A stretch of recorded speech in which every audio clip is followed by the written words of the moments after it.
സമനിലയുടെ കുരുക്കഴിയാത്ത 16ാം റൗണ്ടിൽ north east യുണൈറ്റഡും പഞ്ചാബ് FC-യും തുല്യത പാലിക്കാൻ കാരണങ്ങൾ എന്തൊക്കെയാണെന്ന് നോക്കാം. വീണ് കിട്ടിയ അവസരം മുതലെടുത്ത് അലാദിൻ അജാരെ സീസണിലെ 15ാം ഗോൾ കണ്ടെത്തിയപ്പോൾ നോർത്ത് ഈസ്റ്റ് ആദ്യ പകുതിയിൽ ഒരു പടി മുന്നിലായിരുന്നു. എന്തായാലും അജാരയ്ക്ക് ഇനി വളം വെച്ചു കൊടുക്കില്ല എന്ന് തീരുമാനിച്ചുകൊണ്ടായിരിക്കാം പഞ്ചാബ് രണ്ടാം പകുതിയിൽ 3 മാറ്റങ്ങളുമായിട്ടാണ് ഇറങ്ങിയത്.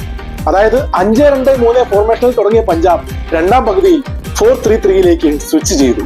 പക്ഷേ 82ാം മിനിറ്റ് വരെ അവർക്ക് കാത്തിരിക്കേണ്ടി വന്നു മറുപടി ഗോളിനായി. പ്രതിരോധത്തിൽ മികച്ചു നിന്ന ലുങ്ഡി സമനില ഗോളും കൂടി കണ്ടെത്തിയതോടുകൂടി പ്ലെയർ ഓഫ് ദി മാച്ച് പുരസ്കാരവുമായി കരകയറുമെന്ന് തോന്നിച്ചു.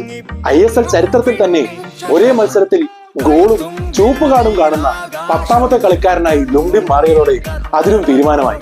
3 ഡ്രിബിളുകളും 6 ഡുവലുകളും അതുപോലെ 9 തവണ എതിരാളികളുടെ കയ്യിൽ നിന്നും പന്ത് കൈക്കലാക്കുകയും ചെയ്ത അസ്മിർ സുൽജിച്ചാണ് ഈ കളിയിലെ താരം.